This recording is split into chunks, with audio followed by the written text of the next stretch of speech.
Public safety can actually be supported through the individual agency and self-determination of every person.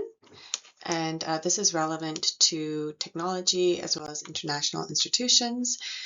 This says a lot about myself, but I have developed programs for global organizations, especially for urban safety and youth.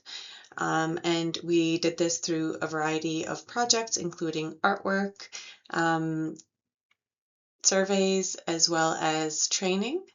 And as well, I've worked at the United Nations in the Netherlands and have an LLB, BSc, MSc in international collaboration for global development, and am the founder of advancedethics.ai or aethics.ai.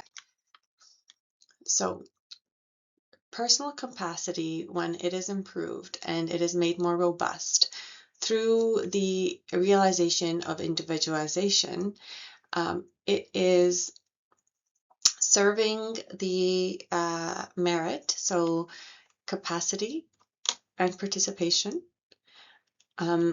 which develops or contributes to holistic security. Capacity is capacity development, like learning and training, and participation is the active embeddedness of the individual to make a meaningful contribution to the structure or the organization that it is a part of, or it could be the community that the individual is a part of. So well-being and safety are holistic outcomes inherently, and they are impacted by and dually impact a variety of aspects in our personal lives and our social interactions.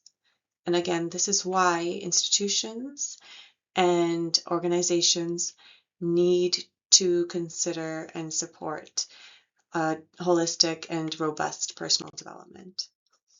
So the three components of security are people, prosperity, and the planet.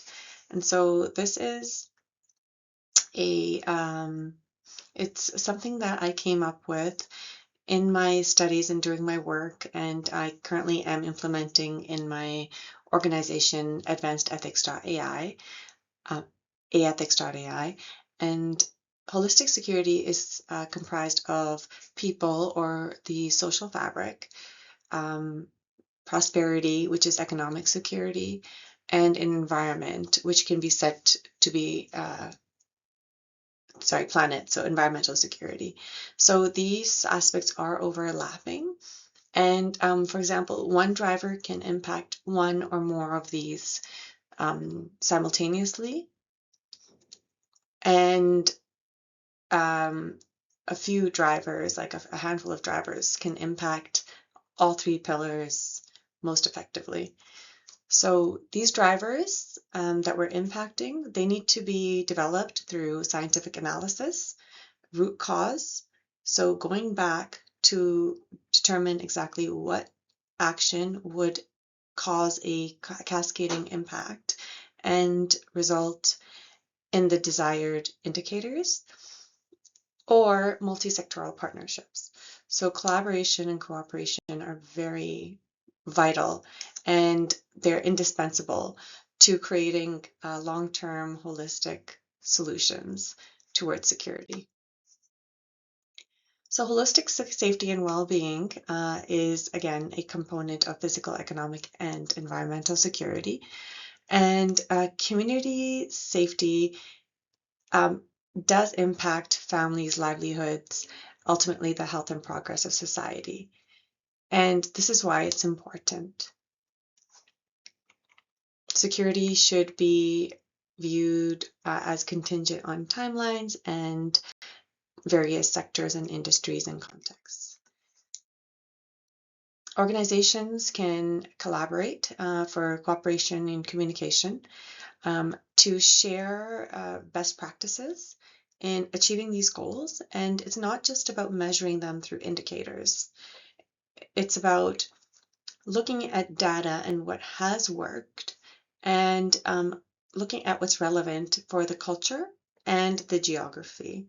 So one solution might not fit all. And again, it's important to work collaboratively, cross globally, to see what has worked in similar circumstances or cultures or environments. And as well, to take the shared experiences of the people, especially who are being impacted and who have direct experience. So integrating the shared experiences of individuals is known as critical pedagogy, and the goal of that is to teach through learning, or to share your personal taught or learned objectives. Um, so that is very effectively can be done through storytelling, and we've had that in different cultures cross-generationally, so that lessons are they are communicated, and they are just put forward through generations. And multiple sectors and public-private partnerships as well can be useful.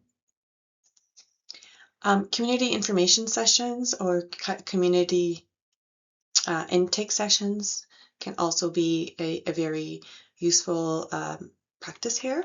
So in my global development projects, we did include exactly, the community in identifying what the problems are, and generating solutions. So individual agency,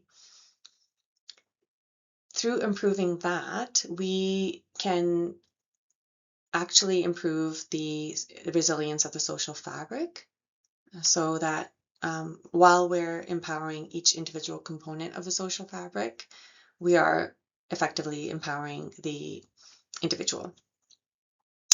And this leads to more resilient for social fabrics against threats, against risks, and resilience for bounce back, so recovering after incidents. And education is a huge part of this. So as mentioned, critical pedagogy is useful in transferring the shared culture and lived experiences. And this effectively decolonizes education. So individual learning is composed of the actual direct experiences instead of mass narratives. So that is very useful.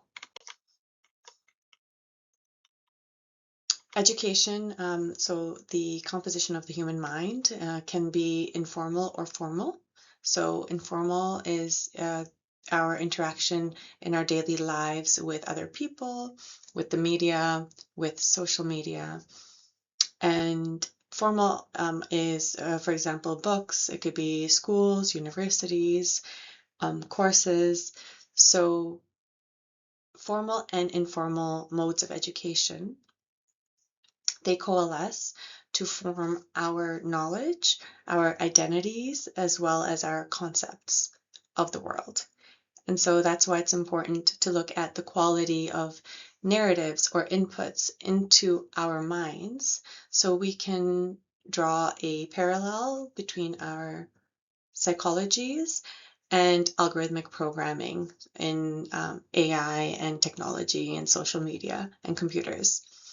So depending on the inputs of algorithmic programming in our psychologies, as you know, you effectively determine how you're thinking, the structure of your thought, as well as, most importantly, how you feel as a result of that thought, and how people interact in society, as well as their outputs in society.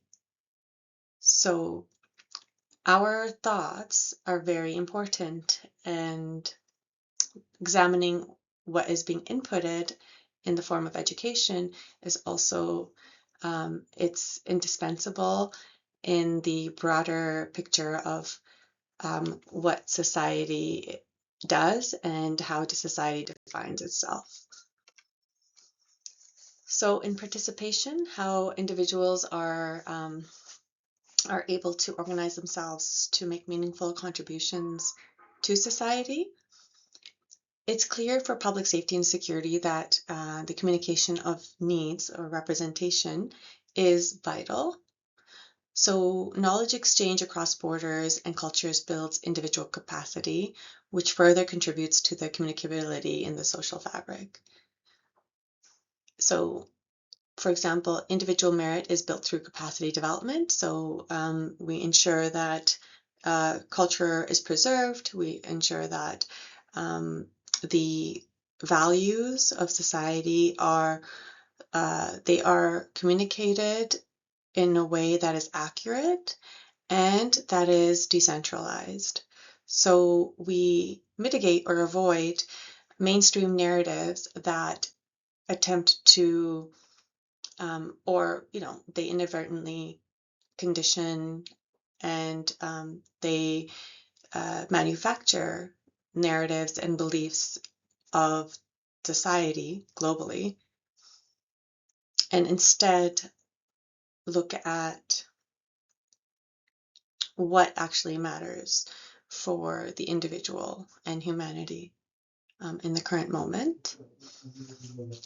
And knowledge is built through language or the exchange of information, and information is exchanged through collaboration. So collaboration, building structures that are systematically permitting the input of individuals in technology, social media, and in politics contributes to social resilience. And the most important key here is that the individual agency, it simultaneously contributes to the social fabric or the resilience of it. So it's a very cyclical process where agency in itself contributes to social resilience and vice versa.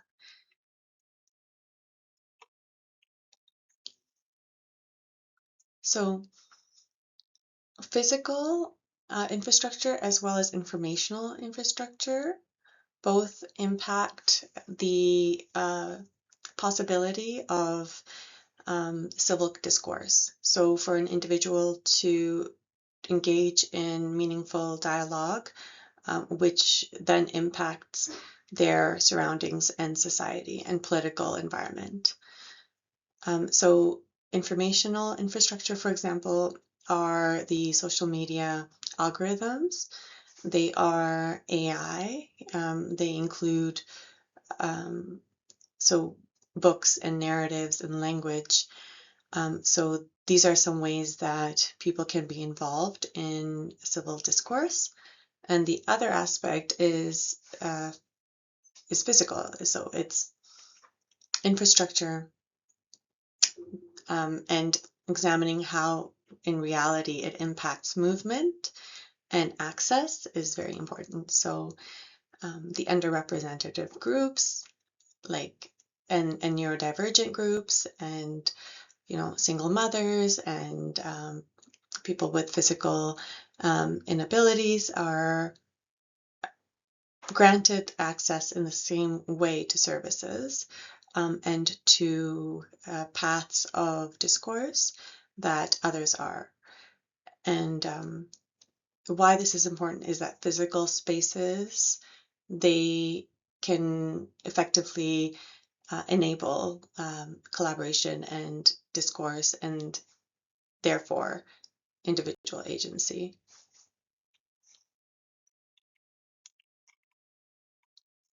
So participation of the public is vital to creating project structures and policies. that are vital for different components of society. And this is great for inclusivity, for discourse, and to mitigate the colonial narratives, to mitigate mainstream discourse. So collective inputs are relevant, and then capacity development through in-person and online formats is also a possibility, and collaboration to then determine the most relevant solutions. So we have the collection, and we have also ensuring that the individual is empowered to speak, and then the coalition or collaboration of inputs, which create a magical, multidimensional, equitable landscape. And then we have the government. So the role for them is to protect the structure of social media and policies, so that the policies and laws in themselves protect the discourse of the individual. And again, this can be in multiple sectors, such as in educational institutions, politics, and in media and AI. So artificial intelligence is also representative, and it is, again, we are looking at creating policies and structures, especially internationally, that are representative of the inputs of the people that they impact. On the global stage, we need to ensure that countries are involved in state laws, such as in security, in environment, in human rights, and in economy, that are equitable as well. So clearly, the less represented states need to be more involved in the discourse that impacts their economy. So, for example, countries are given agency over their own resources, and trade laws are kept with clarity and transparency and equity results. So knowledge exchange and communication does really provide education. It provides the development of learning outcomes, and this results in a holistic development of nature, community, participatory politics, international equity, economy, and development.